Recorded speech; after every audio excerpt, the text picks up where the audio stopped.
The final clash between Kakashi and Obito unfolded not simply on the war-scorched battlefield, but deep within Kamui itself. This was the very distorted pocket dimension that Obito had carefully and painstakingly built over long years as his personal refuge, as the last isolated corner of space where he could allow himself to be himself. However, now, under the weight of monstrous blows, this sanctuary was inexorably bursting at the seams. Kakashi attacked with Raikiri. His lightning strikes were precise, devoid of any doubt, full of the resolve of a man who had absolutely nothing left to lose in this specific moment of time. Driven by the instinct of self-preservation, Obito activated the Kamui technique on himself simultaneously with his opponent's lunge, desperately trying to evade the deadly blade. Because two identical techniques were activated within the exact same dimension, a spatial collision became absolutely inevitable. The explosion of a colossal volume of chakra inside the isolated pocket of space did not resemble physical destruction in the ordinary world in any way. It occurred without a single sound and brought no physical pain. There was only an all-consuming, nauseating sensation as if one's very essence was being brutally turned inside out, and then attempting to reassemble, but in a completely different order. His mind could not withstand such a paradox, and Obito fell into deep unconsciousness even before his brain could process and comprehend what was happening.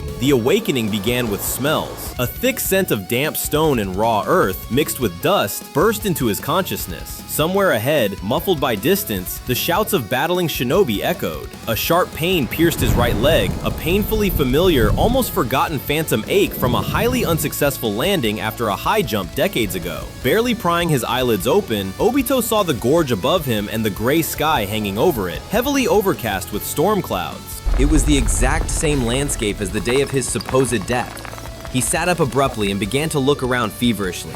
His gaze fell upon his own hands. They were both intact, covered only in dirt and minor abrasions. His body itself felt unusually small, incredibly light, and it bore not a single trace of the cold, alien prosthetics created from Hashirama's cells. The mind of an adult strategist found itself trapped in the shell of a 13-year-old boy. At that moment, from somewhere to the right came the anxious, worried voice of Rin, trying to find out if he was alright. Obito could not find the strength to answer her immediately.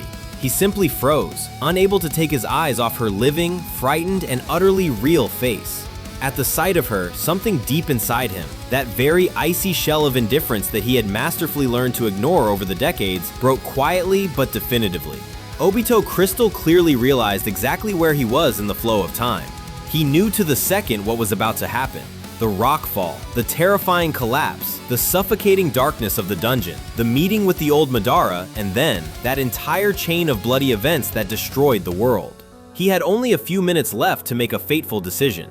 The main problem was not at all how to survive the falling rock. The consciousness of the adult Obito, hardened by the experience of hundreds of deadly battles in the Kamui dimension, allowed him to evade the rockfall at any moment, even though his Sharingan had not yet fully awakened in this young body. The problem lay in far deeper consequences. He understood perfectly well how everything would end for the world if he simply survived, saved his comrades, and returned with them to Konoha.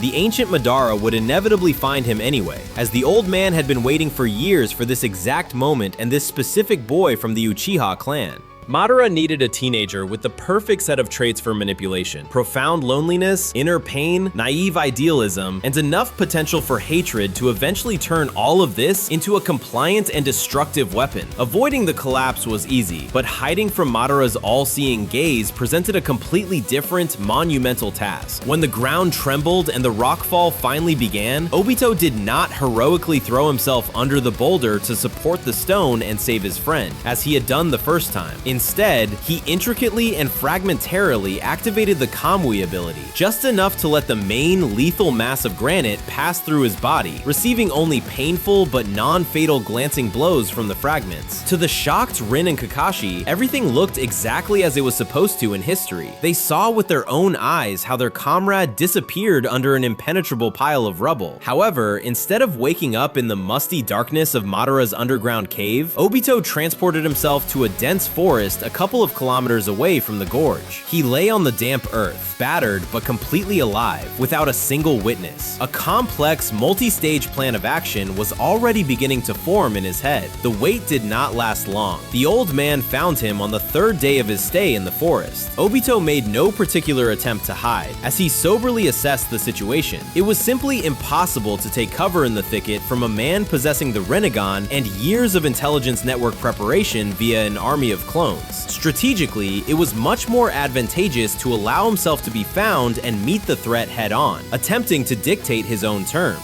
The ensuing encounter was incredibly difficult. Madara, acting through his shadows, spoke exclusively the right, calculated words. Those very poisoned speeches that had once successfully broken the will of the young Obito in the past. The old man philosophized about the unbearable pain of existence, about the fundamental injustice of the world order, and, of course, about Rin's fate. He forced the idea that a world without wars was merely an unattainable illusion that could not be built without harsh coercion and absolute control. Obito listened to these speeches, maintaining absolute silence. He did not need to delve into their essence, because now he thoroughly knew where such philosophy led. In his past, erased life, he himself had uttered these very words countless times to other broken people. He had poisoned Nagato's mind with them, convinced Konan, and shattered dozens of other destinies with those same logical, yet monstrous arguments. When Obito finally broke his silence, he bluntly confronted Madara about his true intentions to turn him into a mindless tool. Madara did not even try to deny this fact, merely smiling condescendingly and calling him not a tool, but his true heir. In response, Obito quietly but firmly stated that he had already been his heir, and knew perfectly well what catastrophic finale that leads to.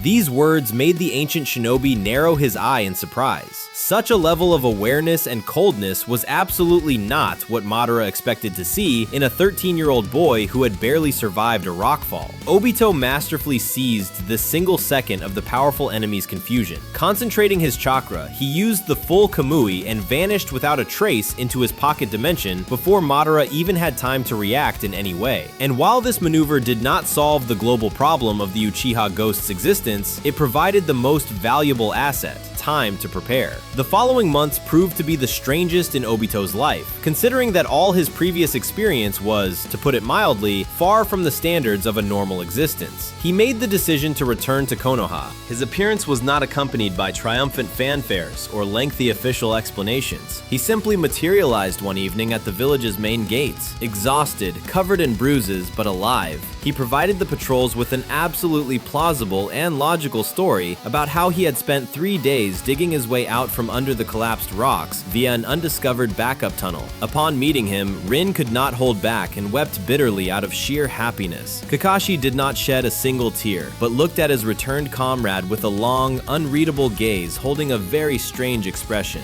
At 13, Obito would never have been able to correctly interpret this look, but now, from the height of his lived years, he understood it crystal clearly. It was the profound relief of a person who had already managed to internally accept his guilt and grow accustomed to an irreplaceable loss. Being near them was physically unbearable. Every moment, Obito remembered how in the previous timeline, he had coldly looked at them both through the slit of his spiral mask, calling himself by the fictitious name Toby. He remembered how ruthlessly he had exploited their feelings and loyalty for his own ends, how he had stood impassively on the sidelines, watching as they lost their loved ones in the fires of the war he had unleashed. He could not tell them the truth about his origins and the future, and it was not at all because his friends might consider him insane and refuse to believe him. The truth was that this horrifying revelation would forever kill something infinitely important in the way they looked at him, and it was precisely this sincere gaze, full of life, genuine, devoid of fear, and without a drop of hatred, that was the sole treasure for which it was worth shouldering this burden and attempting to fix the crippled world. A colossal shadow campaign lay ahead of Obito, and he realistically evaluated his capabilities. He was no genius on Kakashi's level. In this young body, he lacked the knowledge of the future Six Hokage's techniques and the strategic thinking of an adult jonin. However, he possessed a different,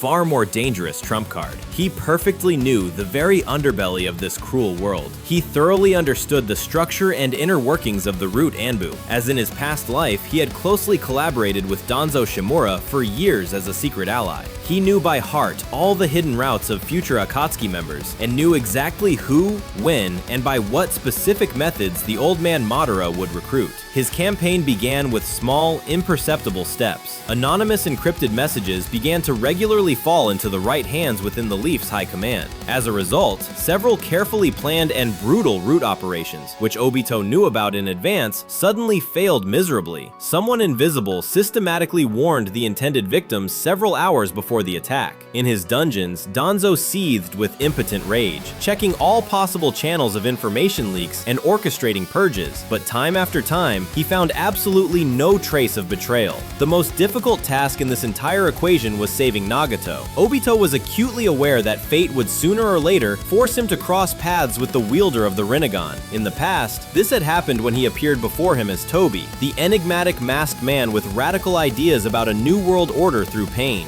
Now, thanks to his interference, this fatal meeting would not occur. But the problem was that Nagato still continued to grow up in the Rain Village, torn apart by continuous wars. He still suffered, lost loved ones, and inexorably moved toward that same abyss of hatred. Only now this process was slower and lacked a clear vector. Obito had to spend 2 long years of tense shadow games to save the youth. The plan was to reach Nagato through his former teacher, Jiraiya. Acting directly was impossible, so Obito constructed a highly complex chain of coincidences, intercepted rumors, and minor events that ultimately directed the Great Sannin to the right ruined village at exactly the right time. This multi-step operation was humiliatingly difficult and demanded colossal, almost inhuman patience, which the real 13-year-old Obito Uchiha never had in his life. But now, inside the teenager lived the mind of a man who had spent 15 years in the dark, coldly moving people and entire countries like wooden pieces on a board. The only difference was that now this immense experience was being used to move the pieces in the completely opposite direction, away from the abyss. Despite all his efforts and knowledge of the future, some things proved beyond his control.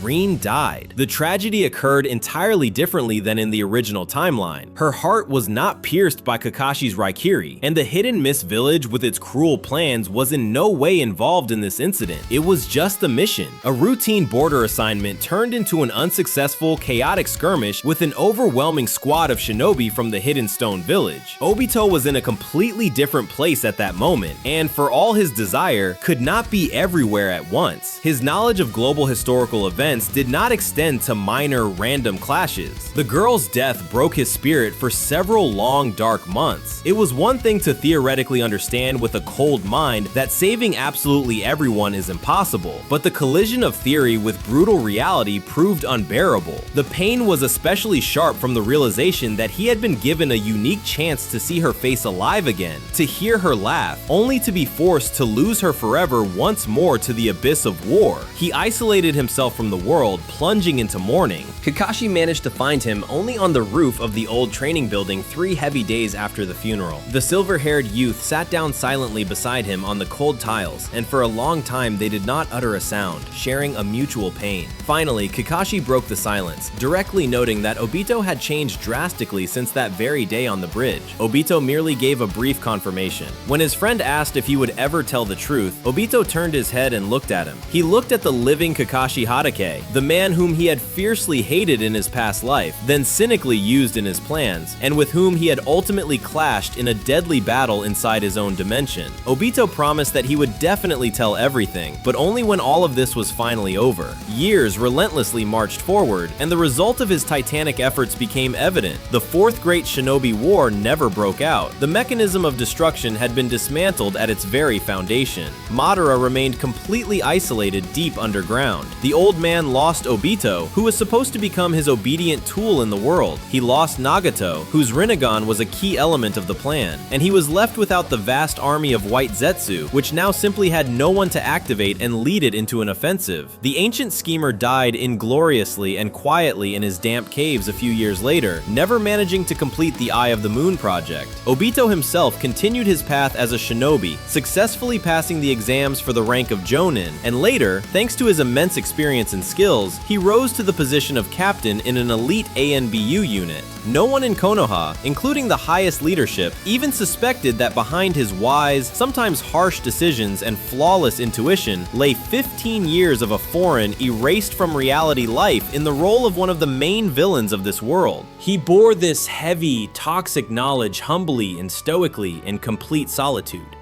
Sometimes, deep in the night, when the burden of the past became especially palpable, he would open his secret stash and take out an old mask. It was that very ridiculous orange mask with the spiral pattern that he had accidentally found in one of his abandoned hideouts back in his youth. He kept it simply as a grim reminder and could sit in silence for long periods, not taking his eyes off it. He stared at the empty, dark eye holes, seeing in them the reflection of that monstrous person he could have become had he made a different choice. Then, taking a deep breath, he would carefully put the symbol of his sins back into the stash. Meanwhile, outside the window, ordinary, peaceful life continued.